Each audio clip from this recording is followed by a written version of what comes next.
আসসালামু আলাইকুম। কোথায় যাচ্ছেন? চলুন দেখে আসি রাতের কর্ণফুলী টানেল। আমরা এখন টানেলের পতেঙ্গা পয়েন্ট থেকে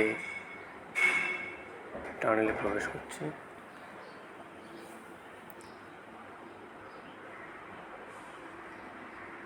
টানেলের ভিতরে কাজ চলছে, পরিষ্কার পরিচ্ছন্নতা। রাতের বেলায় মূলত পরিষ্কার পরিচ্ছন্নতার কাজটা চলে।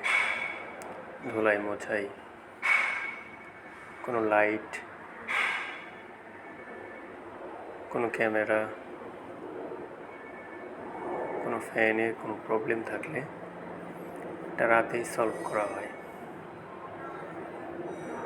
তো আপনারা দেখতে পাচ্ছেন আমরা এখন টানেলের মধ্যেই প্রবেশ করেছি।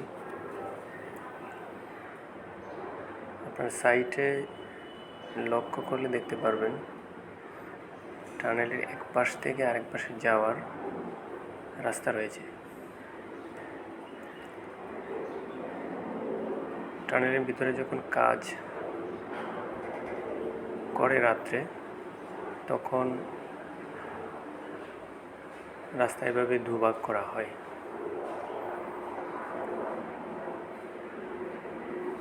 এই লাল রোড মার্কগুলো দিয়ে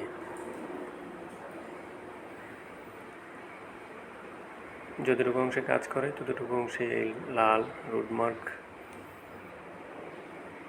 পোস্টগুলো বসানো থাকে। আমরা টানেলের মাঝ পয়েন্টে আছি, এখন মাঝ পয়েন্ট পার হলাম, বাকি অর্ধেকটুকু পার হচ্ছি। পাশে একটা ট্রাক যাচ্ছে, মালবাহী ট্রাক। এগুলো বিভিন্ন ডিস্ট্রিক্ট থেকে সবজি নিয়ে আসে। সারা রাত্রে এসে মূলত সকালবেলা বাজারগুলোতে পৌঁছায়।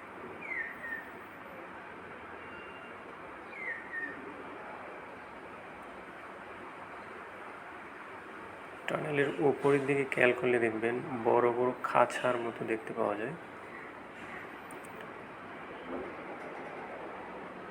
এই খাঁচাগুলো মূলত বড় বড় ফ্যান, যা ভিতরে অক্সিজেনের ঘাটতি পূরণ করে।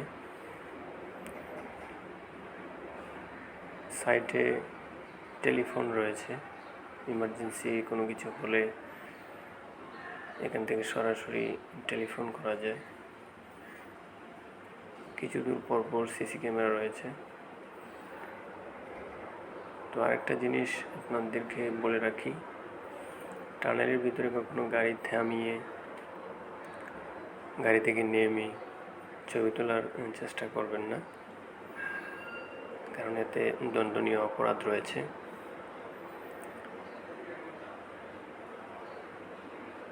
তাছাড়া জরিমানা হতে পারে। আমরা টানেলের প্রায় শেষ প্রান্তে চলে এসেছি।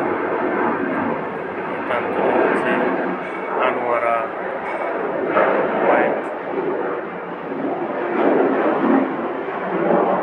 আনোয়ারা পয়েন্ট থেকে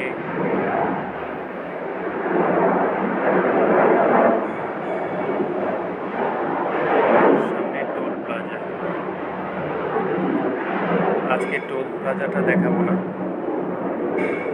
সাথেই থাকুন, অন্য আরেকদিন টোল প্লাজা সহ একটি ভিডিও আসবে। সবাই ভালো থাকবেন। টানেল দেখে কেমন লাগলো অবশ্যই কমেন্ট করবেন। যারা দেখে নেয় তাদেরকে দেখার জন্য সুযোগ করে দেবেন, শেয়ার করবেন। সবাই ভালো থাকবেন। আসসালামু আলাইকুম।